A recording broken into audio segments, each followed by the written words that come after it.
How do trauma and unresolved emotional pain show up in people who struggle with addiction? So trauma is one of the biggest purveyors of addiction because when we sit in trauma and don't look or want to process it, every time it starts to come up, that reptilian part of the brain that says go, like that action taker, says, "Oh, I know exactly what to do." And so we go back to the pattern of sedation. And unfortunately, the more we sedate, the more consequences start to happen. Rinse, repeat. That's a cycle of chaos.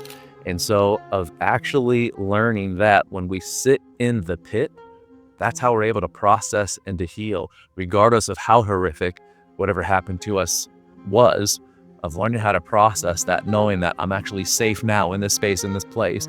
And as I start to allow those emotions to surface and to process and to heal, an organic byproduct is I begin to learn how to live a life that I actually enjoy.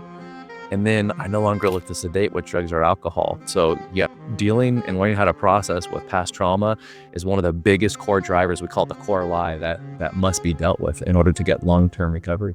What's the difference between physical dependence and emotional escape when it comes to substance use? So I'll share that the emotional portion leads to the physical portion.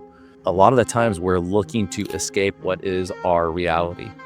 And as we learn some very effective ways to escape reality as we understand it, we begin to create muscle memory.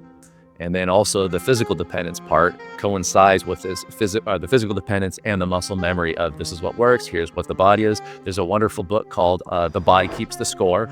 And what it does is it shows the individuals of exactly what's going on and what is needed to heal through this. And so once we start releasing this from the actual body and physical part, the emotional level continues to grow and expand. All right, wonderful. And well, we have our guest over here. So thank you for sharing that. I appreciate it. Absolutely. Good questions, man.